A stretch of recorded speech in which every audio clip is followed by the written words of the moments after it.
Hill stations पर सैलानियों की बढ़ती भीड़ को लेकर केंद्र सरकार भी अलर्ट है। कोरोना की दूसरी लहर थोड़ी सुस्त क्या पड़ी, पहाड़ों और पर्यटक स्थलों पर लोगों का जमावड़ा लग गया और इसी को लेकर गृह मंत्रालय में अहम बैठक हुई जिसमें 8 राज्यों के डीजीपी और चीफ सेक्रेटरी शामिल हुए। बैठक में सैलानियों की भीड़ को लेकर सावधान किया गया है और कोरोना प्रोटोकॉल का सख्ती से पालन करवाने के निर्देश दिए गए हैं। लगातार चेतावनी दी जा रही है लेकिन दिल है कि मानता नहीं। हिल स्टेशनों पर भीड़ उमड़ रही है। हिमाचल से लेकर उत्तराखंड तक और जम्मू कश्मीर से लेकर महाराष्ट्र तक जहां भी ठंडक की आहट सुनाई दे रही है वहां लोगों का हुजूम दिख रहा है। कोरोना काल में डराने वाली इन तस्वीरों पर केंद्र सरकार ने नजरें गड़ा दी है। केंद्रीय गृह सचिव ने हिल स्टेशनों के हालात पर चर्चा के लिए बैठक की। मीटिंग में 8 राज्यों के चीफ सेक्रेटरी और डीजीपी भी मौजूद रहे। बैठक में उन उपायों पर माथापच्ची की गई जो राज्य सरकारों ने हिल स्टेशनों पर कोरोना को रोकने के लिए उठाए हैं। बैठक में सैलानियों की भीड़ को लेकर सावधान किया गया। राज्य सरकारों को निर्देश दिए गए कि कोरोना प्रोटोकॉल का सख्ती से पालन करवाया जाए। स्वास्थ्य मंत्रालय हिल स्टेशनों पर उमड़ती भीड़ को लेकर पहले ही चेतावनी दे चुका है। हम आपके द्वारा फिर से विनती करना चाहते हैं, इस टाइप का कोई भी behaviour, is it not an open invitation for virus to infect us? क्या यह ओपन इन्विटेशन वायरस के लिए नहीं कि आप हमें इन्फेक्ट कीजिए? क्या जरूरी नहीं कि हम समझे कि स्प्रेड ऑफ इन्फेक्शन कम्युनिटी में हमारे इस activity, lack of follow up of Covid appropriate behaviour से लिंक्ड है? हमें सबको फिर भी यह समझने की जरूरत है कि हम अभी भी सेकेंड वेव पूरी नहीं हुई है, हम अभी भी सेकेंड वेव से डील कर रहे हैं। अब देखिए कि आखिर सरकार क्यों चौकन्नी है। ये कसौली है। वीकेंड पर यहाँ इतनी गाड़ियाँ पहुँची कि सड़कें जाम हो गईं और सड़क पर सरकना भी मुश्किल हो गया। वीकेंड पे तो डबल हो रही है। Friday to Monday to Thursday थोड़ा कम रहता है, लेकिन फ्राइडे सैटरडे संडे बहुत ज़्यादा तादाद हो रही है। अब कुफरी और धर्मशाला की तस्वीरें देखिए। यहाँ भी सैलानियों की खचाखच भीड़ है और सबके पास एक से एक बहाने। हाँ, रिस्क बहुत ज्यादा है। तीसरी लहर के आने के चांसेस हो रहे हैं तो रिस्क है, इसीलिए थोड़ी सी प्रिकॉशंस लेके अगर आप निकलेंगे तो आपकी आउटिंग भी होगी और आपको मतलब हेल्थ कॉन्शियस भी आप रहेंगे, बिल्कुल कोई प्रॉब्लम नहीं आएगी। हाँ, बिना मास्क तो घूम रहे हैं सर, उस गाइडलाइन का तो पालन नहीं है। भीड़ भी इतनी है कि कुछ किसी के पहने हुए हैं, किसी का नहीं है, सोशल डिस्टेंस भी नहीं है। ये तो गलत है सर, क्योंकि हर क्षेत्र से लोग आ रहे हैं, दिल्ली, मुंबई, महाराष्ट्र और हरियाणा, पंजाब से कई क्षेत्रों से लोग आ रहे हैं, तो मास्क जरूरी है। इसमें थोड़ा प्रशासन को भी थोड़ा सख्ताई रखनी पड़ेगी।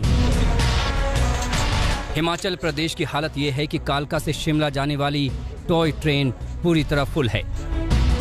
होटलों में कहीं भी जगह खाली नहीं है, लेकिन फिर भी लोग पहुंच रहे हैं और कोविड नियमों की धज्जियां उड़ रही हैं।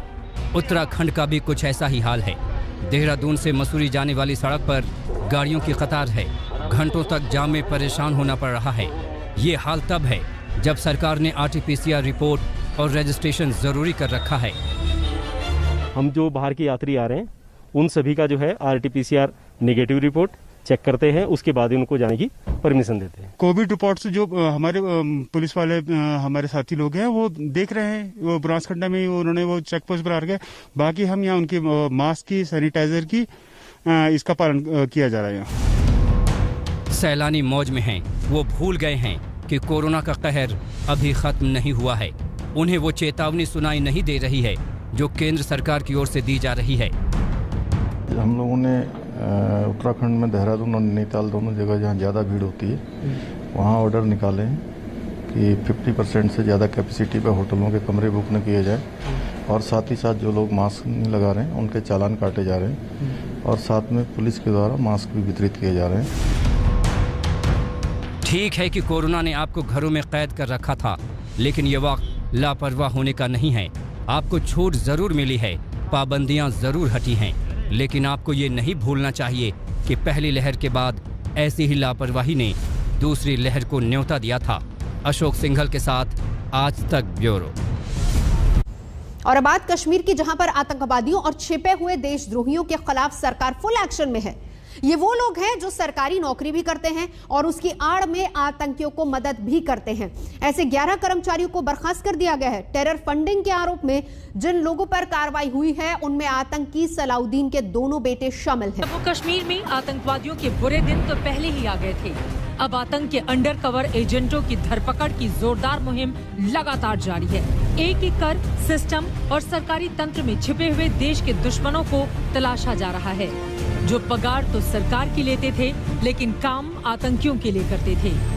खुफिया ब्यूरो के अलर्ट और पुख्ता जांच के बाद जम्मू कश्मीर सरकार ने सिस्टम के अंदर 11 ऐसे कर्मचारियों और अफसरों की पहचान की जिन्हें तत्काल प्रभाव से बर्खास्त कर दिया गया, जो देश विरोधी गतिविधियों में लिप्त थे। आपराधिक मुकदमा दर्ज हुआ 100 अलग। बर्खास्त किए गए 11 कर्मचारियों में से 4 अनंतनाग, 3 बडगाम, 1 बारामूला, श्रीनगर, पुलवामा और कुपवाड़ा से हैं। इनमें से 4 शिक्षा विभाग में, 2 जम्मू कश्मीर पुलिस में और 1 कृषि कौशल विकास, बिजली, शेरे कश्मीर अस्पताल और स्वास्थ्य विभाग में तैनात थे। जरा सोचिए, छिपे हुए दुश्मन कितने घातक होंगे और कितना नुकसान पहुंचाया होगा इन्होंने। सरकारी तंत्र में होने की वजह से उस महकमे को लेकर इन पर शक करना भी काफी ज्यादा मुश्किल था।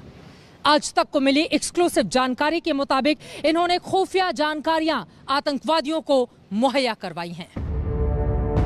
बड़ी खबर यह भी है कि आतंकी कनेक्शन और टेरर फंडिंग के मामले में आतंकी सरगना सैयद सलाउद्दीन के दोनों बेटों सैयद शकील अहमद और शादिर यूसुफ को भी बर्खास्त कर दिया गया है। शकील अहमद श्रीनगर के शेरे Kashmir institute of medical sciences में काम करता था, वहीं शाहिद यूसुफ श्रीनगर में कृषि विभाग में काम करता था। सलाउद्दीन के 2 बेटों को टेरर कनेक्शन में बर्खास्त किया गया है। एकता और अखंडता को अगर देश के खतरा होगा तो फिर वो आदमी नहीं बख्शा जाएगा, वो कोई हो। आपने ये कहा। हाँ, जम्मू कश्मीर में सुरक्षा की स्थिति बहुत नियंत्रण में, फोर्सेस का पूरी तरह से अपर हैंड है। पिछले 4-5 दिनों में देखिए तो जो लिस्टेड मिलिटेंट्स हैं उनको पुलिस और फोर्सेस ने मिलकर के एलिमिनेट किया है। कोऑर्डिनेशन बहुत अच्छा है। सरकारी सिस्टम में आतंक के अंडरकवर एजेंटों की गद्दारी की साजिश का मॉड्यूल दंग कर देने वाला है। सूत्रों के मुताबिक कुपवाड़ा में तैनात एक कर्मचारी लश्कर-ए तैयबा को सुरक्षा बलों की मूवमेंट की जानकारी देता था। अनंतनाग जिले के 2 शिक्षक जमाते इस्लामी और दुख्तारन ए मिल्लत की अलगाववादी विचारधारा का प्रचार करते थे, यानी युवाओं को राष्ट्र विरोधी गतिविधियों में शामिल होने के लिए उकसाते थे। स्वास्थ्य विभाग में तैनात नाज मोहम्मद अल्लाई पर 2 खूंखार आतंकवादियों को पनाह देने का आरोप है। इसी लिस्ट में शामिल जम्मू कश्मीर पुलिस के 2 कांस्टेबल ने आतंकी आकाओं को टॉप सीक्रेट जानकारी तक दे डाली, रसद मुहैया करवाई। एक कांस्टेबल अब्दुल राशिद शिगर ने तो खुद सुरक्षा बलों पर ही हमले किए हैं। खतरे का अंदाजा आप इस बात से लगा सकते हैं कि जब हमारे टॉप अधिकारी सुरक्षा बल किसी सीक्रेट मिशन पर होते थे तो उस रूट को लेकर ये पुलिस वाला सारी की सारी जानकारियां आतंकवादियों को मुहैया करवाता था। कहां पर किस तरह से प्लान को अमल में लाया जाना है, कहां आतंकवादियों के खिलाफ कार्रवाई करनी है, ये तमाम बातें इस पुलिस वाले के जरिए आतंकवादियों तक पहुंचती थी। इसी के जरिए आप जान सकते हैं कि देश के भीतर छिपे ये गद्दार देश के तंत्र में रहते हुए इस देश को, हिंदुस्तान को, हमारे सुरक्षा बलों को कितना ज्यादा नुकसान पहुंचा रहे थे। जम्मू कश्मीर में संदिग्ध गतिविधियों में शामिल कर्मचारियों की धरपकड़ के लिए सरकार ने टास्क फोर्स का गठन किया था, जिसकी जांच के आधार पर कई कर्मचारी सुरक्षा एजेंसियों की रडार पर हैं। माना जा रहा है कि आने वाले दिनों में आतंक के समर्थन में कुछ और कर्मचारियों पर बड़ी कार्रवाई हो सकती है, ताकि आतंकवादियों को मिलने वाली मदद के नेटवर्क को जल्द पूरी तरह से ध्वस्त किया जा सके। राज्य सरकार द्वारा एक बहुत ही अच्छा कदम लिया गया है, मैं इसकी सराहना करता हूं, क्योंकि इन लोगों को जब तक चिन्हित नहीं किया जाएगा तब तक ये पॉसिबिलिटी नहीं है कि मिलिटेंसी को समाप्त किया जाए। मुझे लगता है कि सेक्रेटरीट में बैठे लोग जो इस प्रकार का काम करते हैं उनको जल्दी से जल्दी सैक किया जाना चाहिए। ये तो एक शुरुआत है, इसके अलावा और भी लोगों को चिन्हित करके जल्द से जल्द उन पर कार्रवाई हो। यानी सुरक्षा बल पाकिस्तानी आतंकवादियों को छोड़ते नहीं और सीमा पर घुसपैठ भी पहले के मुकाबले बहुत कम या ना के बराबर है। अब अब बारी आतंकवादियों के हमदर्द और मददगारों की है, जो पहचाने भी जा रहे हैं और पकड़े भी जा रहे हैं। अगर एक लाइन में एक्शन प्लान को समझें तो पूरा सरकारी सिस्टम एक दिशा में काम कर रहा है। यही वजह है कि पाकिस्तान का कश्मीर प्लान पूरी तरह से चौपट होता जा रहा है। श्रीनगर से अशरफ वानी के साथ चित्रा त्रिपाठी, दिल्ली आज तक।